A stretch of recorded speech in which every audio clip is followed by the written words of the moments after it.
जी अस्सलाम वालेकुम। Pakistan domestic cricket के हौलनाक इंकशाफात, पाकिस्तान क्रिकेट की तबाही की वजूहात और पाकिस्तान डोमेस्टिक क्रिकेट के अंदर ज़्यादतियाँ, ये सब आज इस प्रोग्राम के अंदर डिस्कस होगा। लेकिन उससे पहले आप सबसे रिक्वेस्ट है कि बेल आइकन का बटन दबाएं, सब्सक्राइब करें, शेयर करें। मैं हमेशा कहता हूँ आपके कौन से इसमें पैसे लग रहे हैं। पाकिस्तान डोमेस्टिक क्रिकेट की अगर आपको कहानियाँ सुनाने पे आ जाएं तो शायद दिन से रात हो जाए।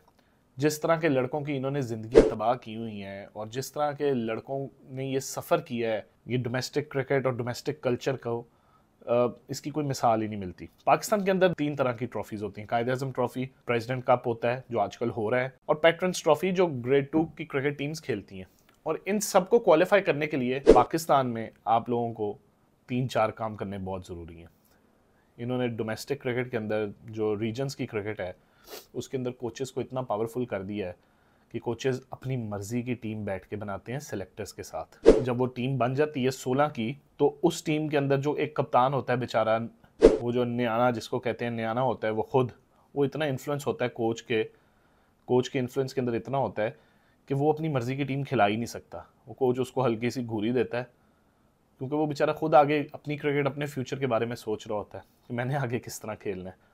और कोच इधर पीसीबी का स्टार लगा के और वो बार बार धमकियां देते हैं, मैं रिपोर्ट तो अंदर देता हूँ, मैं रिपोर्ट तो ये करता हूँ, मैं रिपोर्ट वो करता हूँ। और अगर कोच की क्वालिफिकेशन पूछी जाए तो वो अपने लेवल 1, 2, 3, 4 पता नहीं क्या क्या लेवल गिना देता है। और अगर कोच का रिकॉर्ड निकाल के देखा जाए तो थका हुआ तरीन रिकॉर्ड होता है। लेकिन वो डोमेस्टिक में बेचारे बच्चे कुछ कह नहीं सकते, वो सहमे सहमे रहते हैं। वो सुबह उठते हैं, वो सुबह उठ के ये नहीं सोचते कि हमने स्कोर किस तरह करना है या हमने बॉलिंग अच्छी किस तरह करनी है।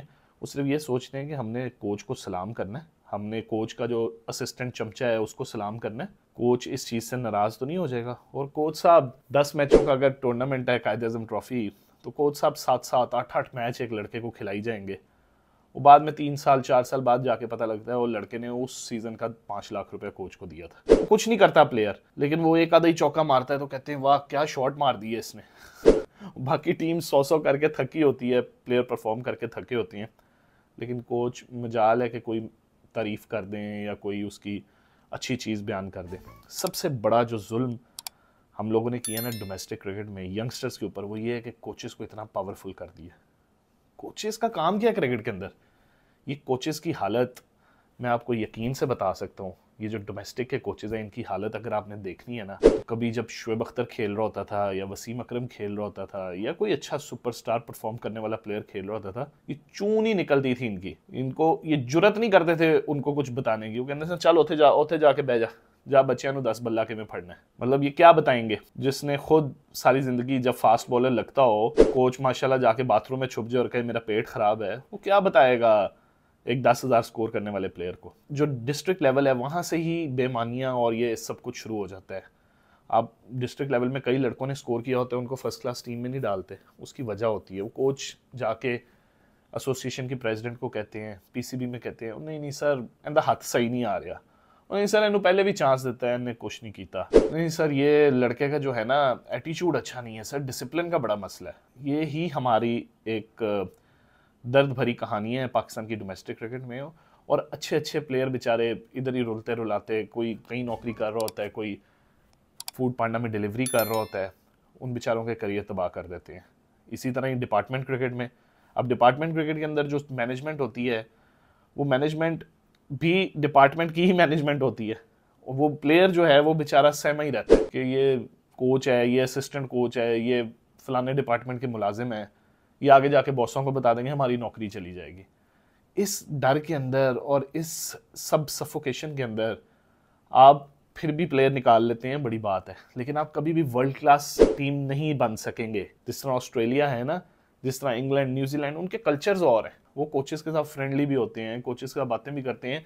और इस तरह की बातें उधर ये कोचेस वगैरह करते भी नहीं है, क्योंकि कोचेस का काम ही नहीं है। कोचेस का काम है आपको प्लेयर दे दिए, उनको बस कोच करें, दैट्स इट। लेकिन इधर कप्तान बेचारे खुद न्याने होते हैं, उन बेचारों की क्या चलनी है। वो खुद 25 मैच खेले होते हैं, 30 मैच खेले होते हैं। कोच चाहता है कि इस तरह का कप्तान बने ताकि वो उसको अपनी मर्जी से उसको घुमा फिरा दे। मैं आपको एक मिसाल देता हूँ, लाहौर की मिसाल है और पीसीबी की। एक साहब वो अंडर 19 की कोचिंग कर चुके हैं, उसके बाद वो साहब कहते हैं कि मैं अंडर 19 के बाद एक डिपार्टमेंट की भी कोचिंग करते हैं, उसके बाद वो डिपार्टमेंट की कोचिंग से फारिग होते हैं, वो कहते हैं कि मेरा ख्याल वुमेन टीम की भी मैं कोचिंग कर लूँ, वो वुमेन टीम की भी कोचिंग करते हैं। उसके बाद वो कहते हैं मेरा ख्याल मैं पाकिस्तान टीम में ना एज अ फील्डिंग कोच लग जाऊँ, फिर फील्डिंग कोच भी लग जाते हैं। फिर उनको ख्याल आता है कि नहीं मेरे अंदर तो मैनेजर बनने के भी स्किल्स हैं, और वो मैनेजर भी बन जाते हैं। फिर उनको थोड़ा सा ख्याल आता है नहीं मेरा ख्याल मैं असिस्टेंट मैनेजर भी बन सकता हूँ, फिर वो असिस्टेंट मैनेजर भी बन जाते हैं। ये समझ गए हैं मैं किसकी बात कर रहा हूँ। ये आपने मुल्क का कल्चर तबाह कर दिया है। एक डायरेक्टर वो पकड़ लेते हैं अपने साथ, वो कहते हैं जी चलो जी फलाना टूर आ रहा है, ढिमकाना टूर आ रहा है, हमें रखें। फिर वो इसी तरह प्लेयर्स उनके अंदर, उनके इन्फ्लुएंस के अंदर रहते हैं कि यार इसके तो बड़े तल्लुकात हैं, ये तो हमारी रिपोर्ट ना कहीं गलत दे दे, ये कुछ ना कर दे। ऐसा माइंड से खेलते हैं लड़कों के। ये मैं इन्हीं साहब की बात कर रहा हूँ। कोई लड़का बैटिंग करने अंदर जा रहा है ना और इनको पसंद नहीं है, आप इमेजिन करें ये कोच कह रहा है कि तुम अंदर बैटिंग करने जा रहे हो, होगा तुमसे कुछ नहीं। लानत है ऐसे इंसान पे और लानत है ऐसी कोचिंग पे। ये मुल्क के यंगस्टर्स का ये हाल करते हैं और कई कैरियर इस तरह तबाह किए हैं। नहीं सर उनका हाथ सही नहीं आ रहा, नहीं सर उनकी लत सही नहीं। तो अपना हाल है ਹੁੰਦਾ ਸੀ कि जिथे फास्ट बॉलर लग जाता सी ना, जिधर फास्ट बॉलर लग जाता था ये लेग अंपायर की तरफ दौड़ जाते थे। ये मैं जिनकी बात कर रहा हूँ उनको समझ आ गई है मेरी बात। और ये एक बंदे की बात नहीं है, ये कल्चर ही इस तरह है। ये इसी बंदे के साथ एक ग्रुप है, उस ग्रुप ने लाहौर की क्रिकेट पे, डिफरेंट शहरों की क्रिकेट के ऊपर कब्जा किया हुआ है। वो उनके हम नवाला हम प्याला जो है ना, वो जगह जगह बैठ के वो यही कहते हैं, फिर रात को ये डिस्कस करते हैं, वो यार वो फलाना मुंडा कैसा है, वो नहीं नहीं वो अच्छा नहीं है, फिर एक के अंदर नहीं वो अच्छा है, ठीक है ना। फिर उनमें से डिस्कस होता है कि कौन सा ऐसा बंदा है जो ज़्यादा आपको फेवर दे सकता है, और फिर ये माल भी खाते हैं, उनके साथ खाने भी खाते हैं। और उन जिन लड़कों के ये जिसको कहते हैं काने होते हैं, उनकी स्लिप भी लग जाए ना, आउट भी हो जाए, कहते हैं क्या खूबसूरत खेलने की कोशिश की, वह अनलकी रहा है। ये इस क्रिकेट का हाल कर दिया है पीसीबी ने, जो कि अब नई मैनेजमेंट आई है तो इनको चाहिए इन चीज़ों के ऊपर थोड़ा ध्यान दें कि प्लेयर्स की ज़िंदगियों के साथ करते क्या हैं। और इनका काम तो कोचिंग है, ये किस तरह कप्तान के कामों के अंदर इंटरफेयर करते हैं कि टीम बनाओ, ये सिलेक्शन प्रोसेस के अंदर आते हैं। वो सेलेक्टर्स भी जो हैं उनको भी यही चाहिए कि वो सेलेक्टर अगर बन गए तो अपनी टीम लिख के दें कि भाई ये टीम है, खिलानी है खिलाओ, नहीं खिलानी ना खिलाओ, रिज़ाइन करो और घर जाओ।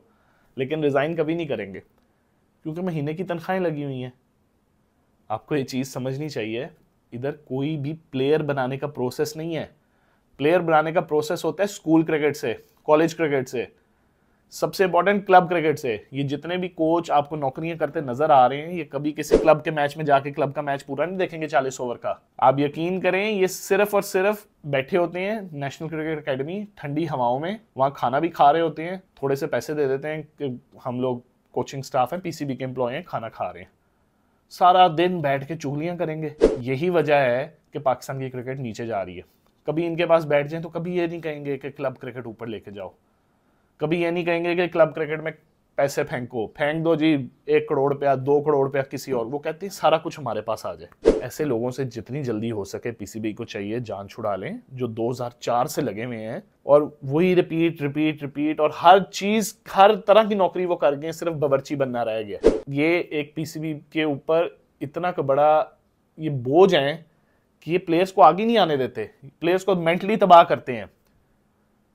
और अपने बच्चे इनके नेशनल क्रिकेट एकेडमी के अंदर प्रैक्टिस करते हैं, प्लेयर भी बन जाते हैं। जाहिर है प्रैक्टिस कर करके प्लेयर भी बनेंगे, लेकिन ऊपर खुदा भी तो बैठा है। वो जब भी किसी बड़े मैच में जाते हैं ना, या जब भी कोई पीसीबी का लेवल आता है जहाँ परफॉर्मेंस काउंट होती है, वहाँ से फिर उनसे परफॉर्म नहीं होता। हालांकि सारी फैसिलिटीज़ होती हैं, pool, gym, pitches, coaching, ball throw करने वाला, लेकिन ये निज़ाम ऊपर से चलता है। आपने दूसरों के बच्चों के साथ ज़्यादतियाँ की होती हैं तो अपने बच्चों के साथ तो होनी ही होती हैं। फिर ये एक दुनिया का ऐसा निज़ाम है जिसको आप चैलेंज नहीं कर सकते। जब आप दूसरों के बच्चों को टॉन्ट करेंगे, उनको अंडर प्रेशर लाएंगे, उनके साथ ज़्यादतियाँ करेंगे, तो आपके बच्चों के साथ तो वो अल्टीमेटली वापस आना ही है। ये दुनिया का दस्तूर है। उसके अलावा क्लब क्रिकेट की जो इन्होंने तबाही मचाई है पिछले 10 साल के अंदर, कि क्लब क्रिकेट का मैच हो रहा होता था तो क्राउड फुल होता था। ये रमज़ान के अंदर अगर आप कभी लाहौर में आप जानते होंगे, समनाबाद की ग्राउंड में मैच हो रहे होते थे, आप यकीन करें चारों तरफ क्राउड ही क्राउड होता था। एक क्लब क्रिकेट का मैच होता था, कोई फेमस बंदा नहीं खेल रहा होता था, और अगर फेमस आ जाता तो क्राउड डबल हो जाता था। अब उधर लड़के बैठे हुए हैं साइड पे, कोई उधर मंशियात कर रही हैं, लूडो खेल रहे हैं, ये तो आपने हाल कर दिया हुआ। इसी तरह क्लब क्रिकेट के मैचेस होते थे। मुझे एक मैच अभी तक याद है, वो कभी नहीं भूलेगा। वो एक सर्विस कप का फाइनल था सन 2000 में। वसीम अकरम चीफ गेस्ट थे उसके, और एजाज चीमा जो कि पाकिस्तान के लिए बाद में खेले, उन्होंने बहुत तेज बॉलिंग की थी, जिसके बाद वसीम अकरम भी उनसे बहुत इंप्रेस थे। और फिर एजाज चीमा बाद में PIA के डिपार्टमेंट से खेलते रहे, जो कि वसीम अकरम भी खेलते थे उस डिपार्टमेंट से। तो लड़के पिक होते थे क्लब क्रिकेट में। आजकल क्लब क्रिकेट का इन्होंने ये हाल कर दिया है कि क्लब क्रिकेट में कोई जाना ही नहीं चाहता, कोई इंपॉर्टेंस ही नहीं है। वो क्लब का मैच है, ठीक है, नहीं है। मैं बाबर आजम की आपको मिसाल देता हूँ। ये लाहौर के क्लब से खेलते थे, हफ्ते में 7 मैच होते थे, 7 के 7 मैच खेलते थे। 7 के 7 मैचों में कई दफ़ा 100 करते थे, इसलिए आज वो बाबर आजम है। हमने अपनी क्रिकेट को तबाह कर दिया। इसका हल रिवाइव का ये है कि क्लब क्रिकेट में पैसा फेंकें। ये जो आपने एक्सेस बैगेज रखा हुआ है कोचेस का, इनको इमीडिएटली फारिग करें। ये जो 4-4 लाख 5-5 लाख तनख्वाहों पे रखा हुआ है, इनका कोई फायदा नहीं है। इनको अंडर 12, अंडर 11, अंडर 13 में भेजे, जो तो बल्ले पकड़ने सिखाएं। ये क्या सिखाएंगे किसी फर्स्ट क्लास क्रिकेटर को? ये तो खुद फर्स्ट क्लास क्रिकेटर है, क्या सिखा देंगे उसको? फर्स्ट क्लास क्रिकेटर को नहीं जरूरत होती सीखने की जी। ये तो नीचे से अंडर 19, अंडर 23 इन लेवल्स को सिखाएं। इनकी थोड़ी थोड़ी तनख्वाहें करें। इनकी तो आपने मौजें लगवा दी हुई हैं। वही पैसे आप निकाल के पूरे पाकिस्तान में क्लब क्रिकेट को दें आप कराची में दें, लाहौर दें, गुजरांवाला, सियालकोट में। देखता हूँ कैसे प्लेयर नहीं निकलते। वही क्लब क्रिकेट मैच होते थे, पता लगता था यार मैच हो रहे हैं। लाहौर का एक क्लब है मोल्टन ग्रीन्स, वहां टीम में 11 के 11 पाकिस्तान के प्लेयर होते थे। You name them. Ali Naqvi से शुरू होते थे, सलमान बट, वहाब रियाज, एजाज शीमा, अजहर अली पहले उधर खेलते थे। मतलब उनके पास तो वो इतने प्लेयर थे कि वो उनके पास जगह ही नहीं बनती थी। कई दफा ऐसे होता था कि पाकिस्तानी प्लेयर 12th मैन होता था। वो क्या लेवल होता होगा क्लब क्रिकेट का। और वो उसमें जो यंगस्टर ऊपर आते थे, वो फिर आज तक पाकिस्तान को रिप्रेजेंट कर रहे हैं। तो ये जो आप बाद में कोचिंग कल्चर ले आए हैं, बाजू यहाँ लाओ, सर ये करो, तो आपने अंडर 13, 14, 15 लड़कों को बताना है। ये तो अभी लोकल एकेडमीज बहुत अच्छा कर रही हैं। तो अभी मोल्टन ग्रीन्स की एकेडमी अच्छा कर रही है, गनी इंस्टीट्यूट कर रही है, डिफेंस के अंदर एक एकेडमी है, एक्सेलेंस, सेंटर ऑफ एक्सेलेंस, वो बहुत अच्छा कर रही है। ये तो काम इस लेवल के कोचेस का है ही नहीं। ये कोचेस ही डोमेस्टिक क्रिकेट की तबाही का बायस हैं। मैं आपको बार बार कह रहा हूं, इन लोगों को लगाम डालें। एक फर्स्ट क्लास टीम के साथ कोच लगा होता है, उसका क्या इंटरेस्ट है टीम ये खेले या वो खेले? भाई जेडी मर्जी खेल रही है, तू अपनी कोचिंग करते जा कार शाम ਨੂੰ। तेरा की काम में इंज बाजू प्लेयर दा आंदे तेन सिलेक्ट नहीं करना। भाई सिलेक्टर ने कर लिया है ना, सिलेक्टर को लहदा नौकरी मिली हुई है, तुम क्यों ये बात कर रहे हो? उसकी वजह यह है कि वो जब तक ये बात नहीं करेगा, उसको अंडर द टेबल पैसे नहीं मिलेंगे। जो रिश्वतें हैं, जो ये हराम की कमाइयाँ खाते हैं, वो उसको नहीं मिलेंगी। सबसे इंपॉर्टेंट है क्लब क्रिकेट रिवाइव करें। नंबर 2 पे ये जो डिस्ट्रिक्ट लेवल है, डिस्ट्रिक्ट्स के कंट्रोल में दें, लेकिन PCB की एक बॉडी बैठी हो। और ये जो सेंटर, ये जो रीजन लेवल है, इसके ऊपर भी PCB की एक बॉडी बैठी हो। लेकिन इन कोचों से जान छुड़ाएं। ये जो कोच बैठे हुए हैं ना सांप बन के, इनसे जब तक आपकी जान नहीं छूटेगी। आप अभी निकाल के देख लें कौन सा कोच पिछले 15 साल से कोचिंग कर रहा है, वो कौन से उसने प्लेयर निकाल दिए जिन्होंने पाकिस्तान को जाके वर्ल्ड कप जिता दिया। मुझे आप एक बात बताएं ना, आप बताएं वसीम अकरम का कौन कोच था? आज भी नाम लेते हैं, सऊद खान साहब कोच थे। कहाँ मिले थे? क्लब क्रिकेट में मिले थे। इमरान खान का कौन कोच था? कभी आपने सुना था इमरान खान फलाने बंदे से ये सीख रहा है? कभी आपने सुना था वसीम अकरम उस लेवल पे जाके? वो तो खुद लड़कों को बताते थे, यार ऐ कर लो या ऐ कर लो, इन्हीं के गाले ठीक हो जाओगे। आप पाकिस्तान प्लेयर को क्या समझाएंगे?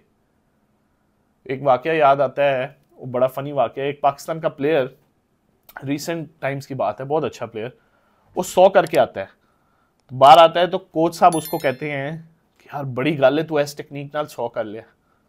लानत हो आप पे। जो बंदा 100 करके आता है ना, उसको तो कंधों पे उठाएं, वो जिस तरह मर्जी उल्टा होके कर आए हो, आप उसको कह रहे हैं कि इस टेक्निक से तुम 100 करके आए हो। अब शर्म आनी चाहिए। उसकी वजह यह है कि वो लड़का आपको पसंद नहीं है, वो आपकी लॉबी का लड़का नहीं है। और बाद में वही होता है, वो आप लॉबी क्रिएट करते हैं और लड़के को टीम से बाहर उठा के वो मारते हैं, वो रोता पिटता रहता है। ये हमारी अलमिया है क्रिकेट का, ये हमारा फिलहाल डोमेस्टिक कल्चर है, जिसको इमीडिएटली जो नई PCB की मैनेजमेंट आई है इसको चेंज करना चाहिए।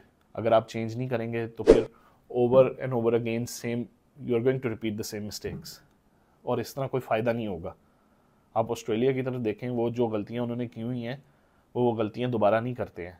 एक दफ़ा उनकी क्या कोचिंग, उनका क्या डोमेस्टिक सिस्टम होगा कि डेविड वार्नर को सीधा टेस्ट मैच खिला देते हैं वो, बगैर डोमेस्टिक खेले। आप देखिए उनका एक सिस्टम कैसा चल रहा होगा कि उनको पता होगा कि डेविड वार्नर हैज समथिंग कि उसको हमने डायरेक्ट टेस्ट मैच में डाल देना है, और वो कितने साल क्रिकेट खेला ऑस्ट्रेलिया के, आज भी खेल रहा है, और कैसा वो टॉप का प्लेयर रहा है। हमारे इधर ऐसा क्यों नहीं होता? हमारे इधर ऐसा होता था, इमरान खान के ज़माने में होता था, वसीम अकरम के ज़माने में होता था। लेकिन बाद में क्या हुआ? बाद में ये हुआ कि आप लोग सुपरस्टार से डर गए, आप लोग सुपरस्टार से घबरा गए। ये फिर कोचिंग कल्चर आ गया, ये कोचेस का कल्चर आ गया, लेवल 1 2 3। कभी हमने सुना है जुवेद मियांदाद ने लेवल 1 2 3 किया हो? पाकिस्तान के बड़े कोच रहे हैं, जहीर अब्बास ने लेवल 1 2 3 किया हो? मतलब ये क्या बकवास है? ये किस लिए ज़रूरी है? ख़त्म करना चाहिए ये लेवल 1 2 3। इसी बकवास ने आपकी डोमेस्टिक क्रिकेट भी तबाह की और ऊपर वाली क्रिकेट भी तबाह कर रहे हैं। हाँ, लेवल 1 2 3 ज़रूरी है अंडर 12 13 15 19 23 तक। जो लड़का डोमेस्टिक क्रिकेट में 1000 स्कोर कर रहा है, उसको उसने लेवल 1 2 3 को सर में मारना है। जो लड़का पाकिस्तान टीम में आ रहा है, उसने लेवल 1 2 3 को सर में मारना है। हाँ, इस तरह का कोच आप एक आधा रखें जो कि लेवल 1 2 3 हो, जो टीवी पे बैठा रहे, चुप करके देखता रहे कि कोई प्लेयर, जाहिर है जब सीजन के एंड में जाते हैं, सीजन पूरा खत्म हो रहा होता है, तो उनकी टेक्निक में 19-20 का फर्क आ रहा होता है, कोई बड़ी गलती कर रहा हो। कहते थे बॉलिंग कोच जड़े ने वो बता रहे होते हैं कि बैट्समैन ने क्या करना है, बैट्समैन ने किस तरह खेलना है। ये तो आप लोगों का हाल है। और बैटिंग कोच बता रहे होते हैं कि बॉलर क्या गलती कर रहा है। तो बंदा पूछे सारी जिंदगी आपने कभी एक बॉल भी की है फर्स्ट क्लास क्रिकेट में, इवन क्लब क्रिकेट में? तो इस कोचिंग कल्चर को जब तक आप ठीक नहीं करेंगे, आपकी डोमेस्टिक क्रिकेट ठीक नहीं होगी। ये मैं बड़े ज़्यादा लोग मेरी इन बातों से रिलेट करेंगे और एग्री भी होंगे कि जब तक हम इन कोचों को लगाम नहीं डालेंगे, जो डोमेस्टिक क्रिकेट के कोच फिरौन सांप ये जो बन के बैठे हुए हैं, तब तक आपकी क्रिकेट ऊपर वाली ठीक नहीं होगी। अपना बहुत ज़्यादा ख्याल रखिएगा। और ज़्यादा प्रोग्राम होंगे, एक एक का नाम लेके होंगे। बहुत जल्दी मुलाकात होती है।